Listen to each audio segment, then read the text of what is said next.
Hey, what's going on YouTube? It's the flyest vlogger on the planet. My name is Showtime the Czar. Welcome back to the channel. Hope everybody's having a great, positive, productive day as always. You know what I got for you guys today? The same thing I always got for you guys, which is the latest and greatest hip-hop news and cultural updates. Now, before we do any and all of that, you know what you got to do. See that subscribe button on your screen. I need you to click that. Turn that bell icon on so each and every time my content drops, you will be the first one to view it. All right, let's do it, y'all. Let's get into it, man. Drop my intro.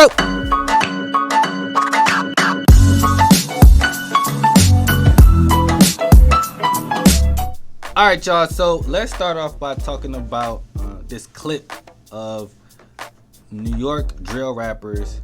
I seen Maino in there. I seen Fivio Foreign, a couple other New York drill rappers. They sat down with the mayor of New York to discuss drill rap and the harmful lyrics that's in it, and just the whole state of drill rap in New York. Now, before I discuss, you know, what I saw and my thoughts on it, I just want to say that drill rap began in Chicago. So it's just weird how New York adapted it, start calling it New York drill rap, and now the mayor of New York has an issue with drill rap. I'm not saying he shouldn't, because drill rap does have some violent content in it, but it's weird that Chicago has not yet done that, but New York adapts it, and then they're like, nah, we're not going for this. But I digress. Here's what I want to say about that. I'm not mad that the mayor of New York, whose name I can't remember right now, wants to have a discussion, and I'm not mad that Maino decided to collectively grab a bunch of rappers and sit down with the mayor and have what looks to be a productive discussion. My issue with it is this. First of all, there has to be an understanding of entertainment value here. While I understand that the content of drill rap is very violent, very brutal, not all of them are talking about actually murdering people. A lot of it is talking about the lives that they grew up in and the environment that they grew up in. So a lot of them are just regurgitating the stuff that they seen, stuff that they witnessed, stuff that other people have told them. Now, drill rap is not the actual issue within the culture. Meaning, the only reason that we rap, that people rap like that, is because the environment that they're in. They're in poor and disenfranchised neighborhoods, and this is what they see on a daily basis. So this is what they talk about on a daily basis. Also, music companies, execs, and all that good stuff, they indulge in that. They love to hear about rappers being shot at, you know, all type of violent behavior because it sells. And I've heard people say that music execs don't want that nice, mushy, positive stuff. I don't want to call it mushy, but the nice, positive stuff. They want people to be out here talking about getting killed and murder and doing the killing. They feel that stuff sells. Again, we have to separate that. Once these rappers become famous, some of them do leave that lifestyle alone, and some of them can't get out of it.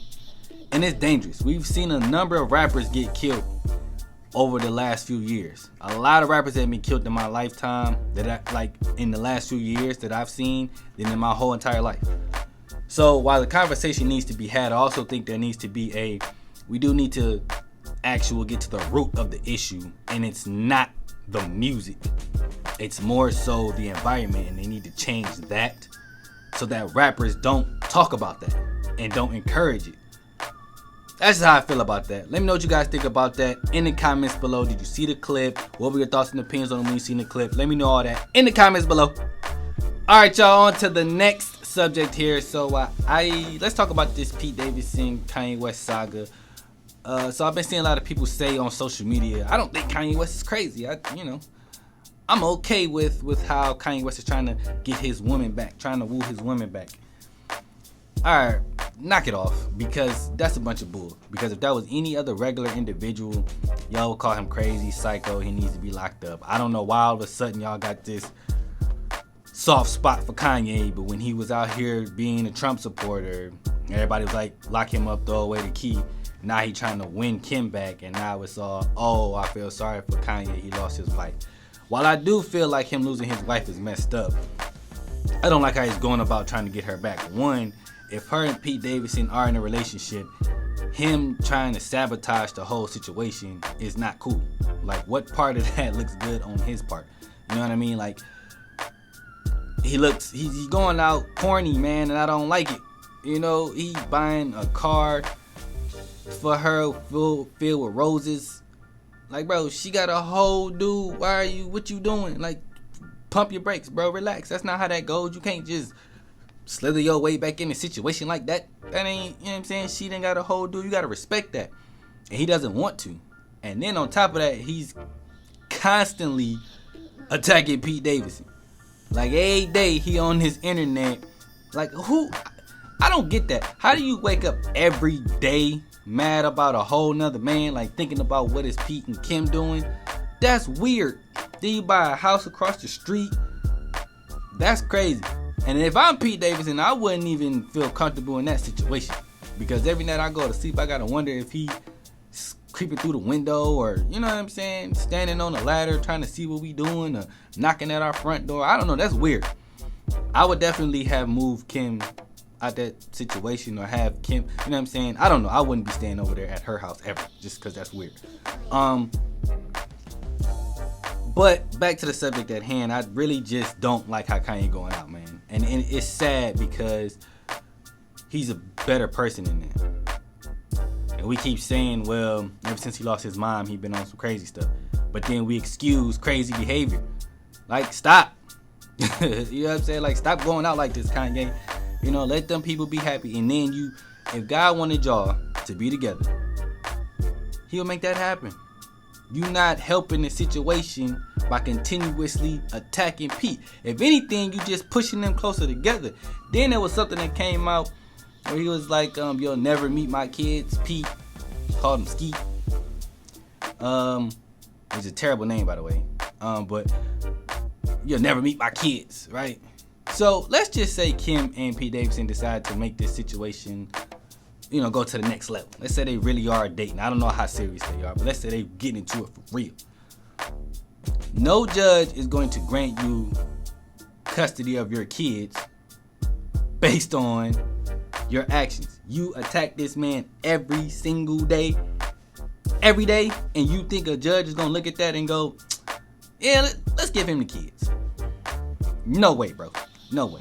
I just think you need to let this situation go, back up, and just, if it's going to happen, it's going to happen. Move on with your life. Let her move on. And if y'all supposed to come back together and y'all family's supposed to be back together, it'll happen. The way you going about it, bro, it's terrible. And for y'all that's encouraging this behavior, y'all just as toxic as Kanye. Because one minute y'all hate this guy, and the next minute y'all are feeding into the bull and happy that he's doing this crazy stuff. Y'all part of the reason why he need to take damn medication, because he don't know which one of y'all to trust. Y'all hate him, then y'all love him, then y'all hate him, then y'all love him again. Y'all crazy. But let me know what you guys think about this whole situation. Are y'all tired of hearing about it? Do you think Kanye is doing the right thing? Do you think he's not doing the right thing? Let me know what you guys think in them comments. Let me know. Alright, y'all. So the last couple things I want to discuss with you guys today before I get up out of here. So, first of all, I want to give a shout out to the LA Rams. I didn't do it earlier, but shout out to the LA Rams for winning the Super Bowl. Shout out to Matthew Stafford.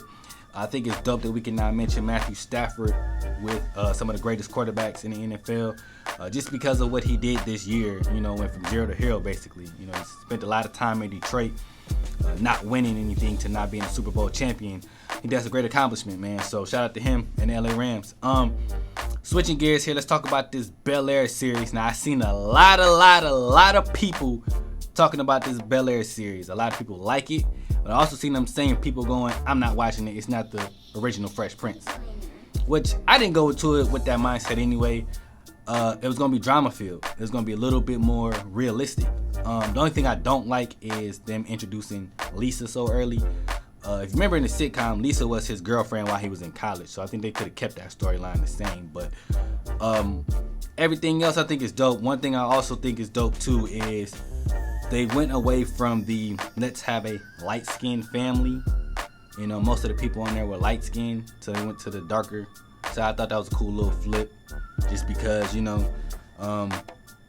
we see a lot of fair-skinned people on TV nowadays, and they say that's the ideal look on television. So now to see a darker complected family being extremely rich. I like how that looks, you know what I'm saying, just because, well, I'm dark skinned. Also, I like the little spin they gave on Carlton. I think that was dope. Kind of made him like a junkie so far. Hope I'm not spoiling it, but yeah, so far he's like a little, you know, got a little issues. I like what they're doing. I also really like that at the beginning they showed the Philly swag. You know what I mean? Like they were talking with the yawns and the young balls. You know what I'm saying? That's how they talk in Philly. So I like that they really dove deep into the streets and the Philly, even the 12 o'clock boys and all that stuff, the riding on the bikes, how they, you know, the Philly culture. I like that they started the series off with that, really diving in deep. And then you see the transition and then him going into Philly or going into LA. I think that was really dope, man. I like that they did all that. And I think the series is going to be pretty good. I just hope that they, you know, kind of stay close to the story, but also do their own little spin on it. And so far, they doing a really good job at that. You know what I'm saying? It's going to be a good series. I hope it lasts for, you know, about 3-4 seasons. And I hope that we at least get to where him going to college. You know what I'm saying? Because that's where the Fresh Prince ended, at him being in college and stuff like that. So I think that what's going on so far was dope. And from the beginning, I thought just the vibe of it, the tone of it was pretty cool, because it gave it allowed a deeper dive into one of the best sitcoms ever. You know what I'm saying? Not many sitcoms are you going to be able to do that with.